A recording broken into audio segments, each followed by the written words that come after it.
Berikutnya kita akan memasuki acara inti, yaitu sharing dari para mantan autisi terkait dosen dan kampus yang akan dipandu oleh dua orang dosen yang luar biasa, yaitu Ibu Rini dan Ibu Siti Rahmah Marsidi. Baik.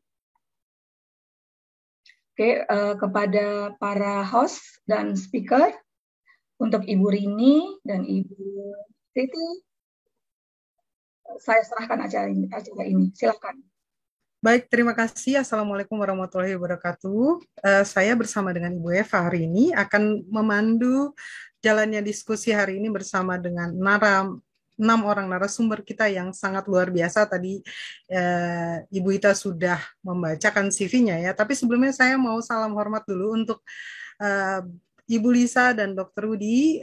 Terima kasih sudah menjadi berkat yang luar biasa bagi seluruh orang-orang tua yang saat ini sedang berjuang untuk anak-anak yang mengalami autisi gitu ya. Lalu good morning to Mr. Lawson from Lapas Institute for Early Intervention. We welcome you. Thanks for your sharing and thanks for joining with us. Baik, Bapak Ibu hadirin yang sudah hadir hari ini, saya bersama dengan Ibu Eva akan menanyakan beberapa hal terkait materi kita hari ini, yaitu tentang dosen dan kampus. Ibu Eva, sudah bersama kita di sini ya. Selamat pagi semuanya. Ya. Baik. Selamat pagi Bu Rini. Iya, Ibu Eva, kita sudah sepakat nih bahwa ada 6 speaker yang sangat luar biasa yang hari ini kita akan gali banyak ya. Benar. Ya baik, ada Benar Faris. sekali Bu Rini. Iya, ada Valdi, ada Iqbal, Hilmi, Dika, dan Randy ya Bu ya. Oke, baik. Nanti Ibu Eva akan bertanya untuk beberapa pertanyaan kepada ke-6 narasumber ini. Setelah itu saya akan bertanya. Lalu nanti Bapak Ibu yang mau bertanya akan ada kesempatan untuk bertanya baik secara langsung maupun lewat chat Zoom kita. Saya persilakan kepada Ibu Eva untuk memberikan pertanyaan yang menarik seputar dosen dan kampus hari ini. Silakan Bu Eva. Oke, terima kasih Bu Rini dan terima kasih untuk Bu Ita, Dr. Rudi dan Mr. Erik dan 6 narasumber hebat kita yang akan sharing ya Bu Rini ya terkait dengan pengalaman mereka tentang dosen dan dunia kampus. Oke, langsung saja saya pengen kenalan nih dengan langsung bertanya kepada salah seorang narasumber hebat kita, ada namanya Mas Randy. Mas Randy di mana sekarang? Lagi di rumah. Oke, halo Mas Randy. Halo Bu. Halo. Nah, Mas Randy, saya pengen tahu nih, dan mungkin di antara beberapa dari kita juga pengen tahu nih, apa sih tujuan Mas Randy itu pengen melanjutkan pendidikan ke tingkat yang lebih tinggi? Boleh di-share, Mas? Silahkan. Oh iya. Baik, sebelumnya terima kasih Bu Eva untuk pertanyaannya. Jadi, motivasi saya ingin melanjutkan pendidikan ke jenjang yang lebih tinggi. Yang pertama, yaitu untuk memperdalam ilmu tentang pertambangan ya Bu. Dimana ketika saya nantinya berkuliah S2 gitu, artinya ilmu yang saya pahami tentang pertambangan jauh lebih spesifik dan jauh lebih mendalam. Itu yang pertama. Terus yang kedua, saya dari dulu itu mempunyai cita-cita menjadi dosen gitu. Oh, keren. Walaupun bukan ini Bu, walaupun bukan dosen tetap begitu ya, karena sekarang udah PNS gitu, jadi nggak bisa gitu kalau jadi dosen tetap. Nah, dulu sebenarnya oleh kampus sudah alhamdulillah sudah pernah ditawari gitu Bu untuk menjadi dosen. Cuman qadarullah karena belum dapat gelar S2-nya, jadi paling mentok jadi koordinator asisten dosen aja gitu. Itu udah paling mentok gitu, udah paling tinggi lah. Nanti kalau udah gelar S2-nya udah ada, baru lah naik pangkat gitu istilahnya. Terus yang ketiga juga ya secara nggak langsung ketika tadi cita-cita saya pengen jadi dosen, artinya bisa berbagi lagi lebih banyak kepada mahasiswa-mahasiswa gitu, dan nggak terbatas terhadap mahasiswa-mahasiswa saja, namun juga bisa ke orang lain gitu. Karena ketika kita menjadi seorang tenaga pengajar sekaligus pendidik, itu artinya kita juga dituntut gimana caranya menghadapi mahasiswa dengan karakter yang berbeda-beda gitu. Dan berdasarkan apa ya, hasil tes bakat yang diadain oleh kantor saya gitu, saya alhamdulillah ada bakat untuk ke sana. Dan yang keempat, kenapa saya pengen mengejar pendidikan yang lebih tinggi lagi gitu ya, ini juga berkaitan dengan apa, karir gitu ya Bu. Tadi secara agamanya udah gitu untuk ibadah, nah sekarang secara dunianya untuk apa, mengejar karir yang mana ketika pendidikan background-nya itu lebih tinggi, jika misalkan prestasinya sama-sama baik, terus dibandingkan dengan yang sebanding gitu, misalkan yang seangkatan saya gitu ya masuk PNS ya, maka setahu saya gitu yang lebih didahulukan yang pendidikannya lebih tinggi gitu.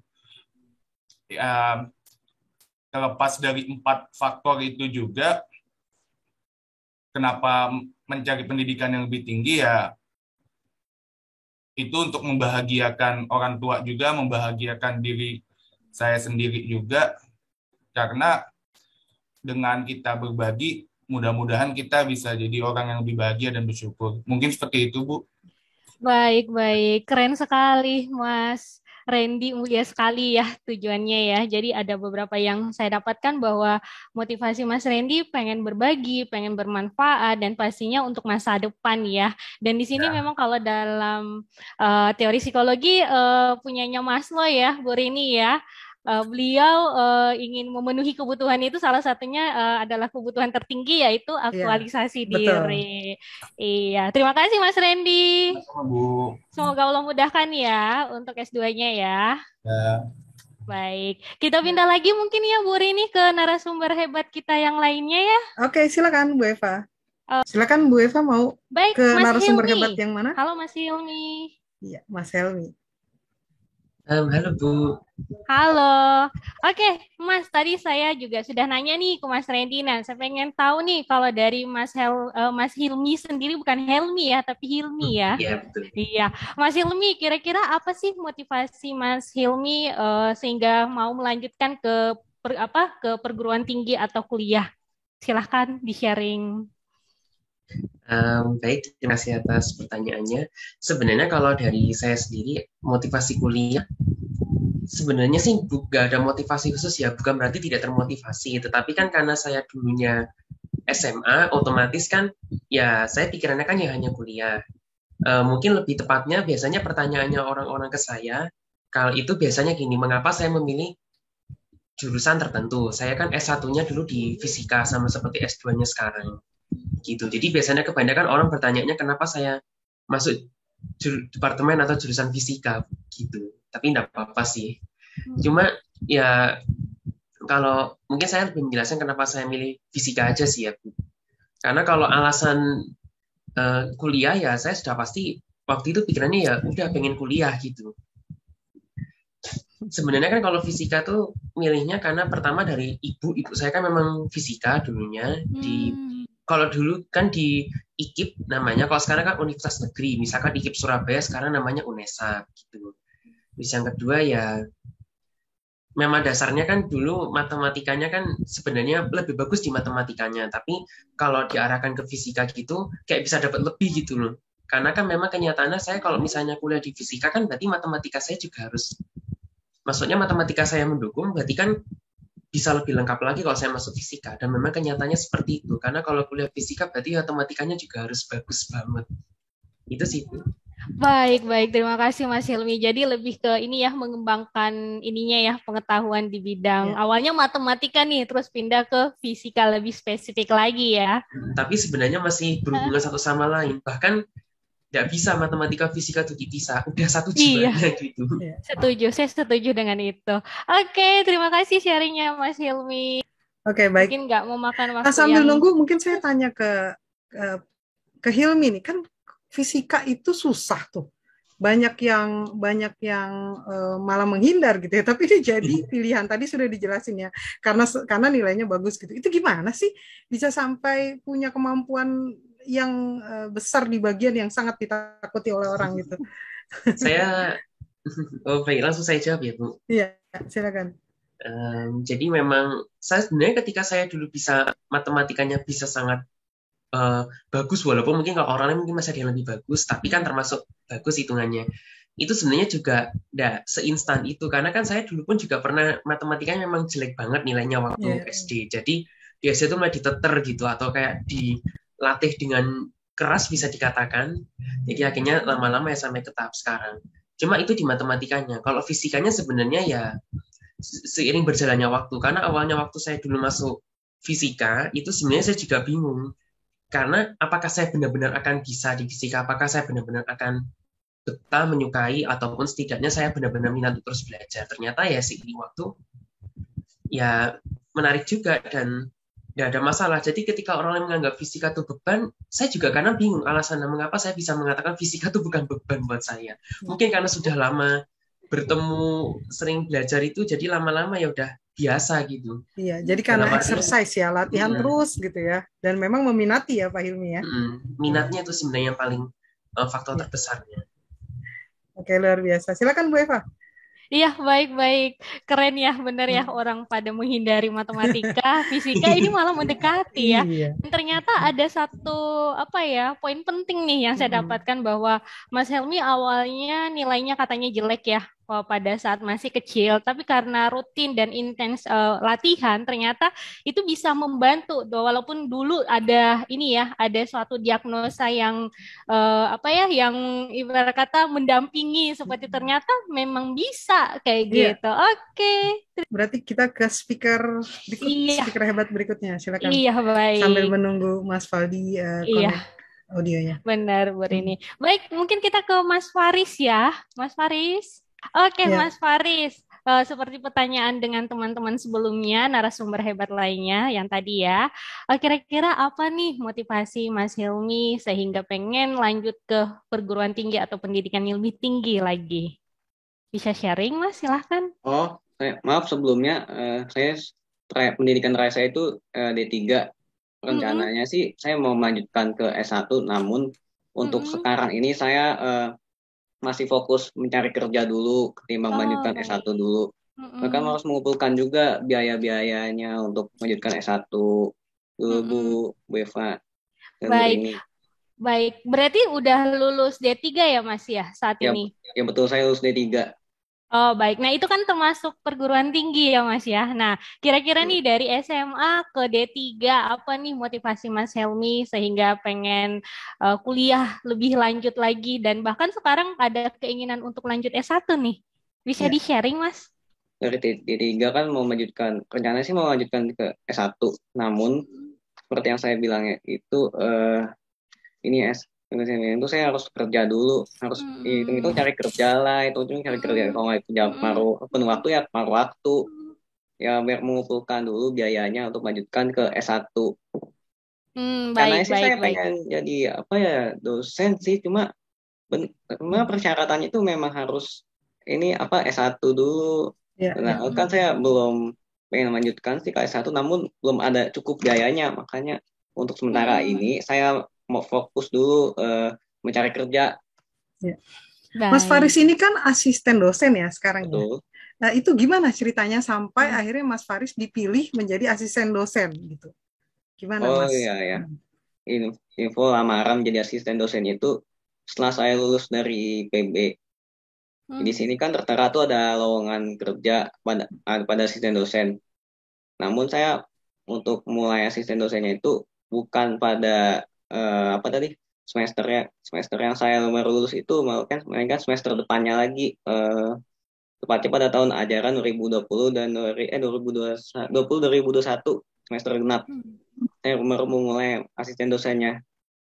Itu maaf, sebelumnya itu prosesnya itu saya tinggal mengajukan lamaran, mengirimkan CV dan berkas lamaran ke email yang tertera pada loker tersebut atau lowongan kerjaan.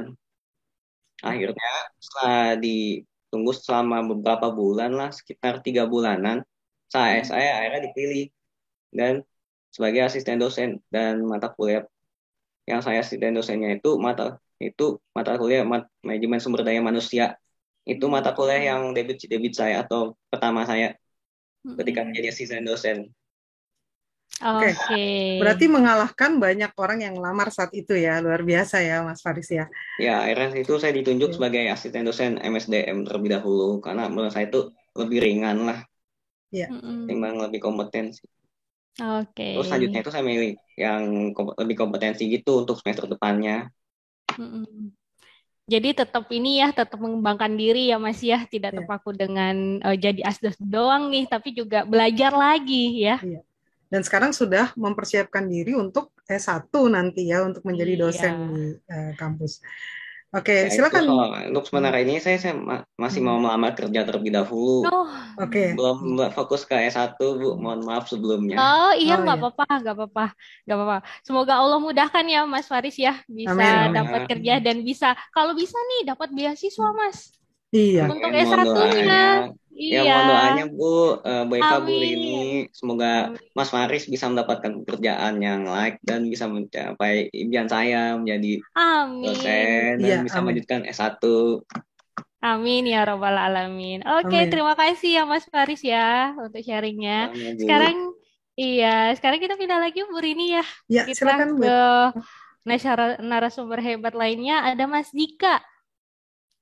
Mas Dika. Oke, Mas Dika, saya pengen nanya-nanya nih. Tadi saya sudah tanya teman juga ya. Kira-kira kalau dari Mas Dika sendiri nih, apa nih motivasi Mas Dika mau kuliah atau melanjutkan pendidikan yang lebih tinggi dari SMA kayak gitu? Silakan Mas. Awal mula saya masuk ke kuliah ya, karena masuk ke jurusan akuntansi itu karena sebelumnya SMA itu saya masuk jurusan IPS.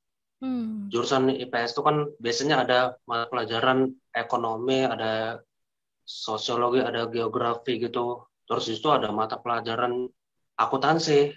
Waktu itu kan masih KTSP 2006 ya.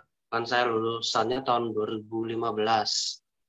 Nah, secara tidak sengaja saya masuk jurusan akuntansi karena sebelumnya saya nilai akuntansi saya di SMA itu tinggi misalnya, karena kan mereka guru atau orang tua saya bilang saya itu bagus dalam hafalan lah, atau yang bagus dalam hitungan, atau karena apa.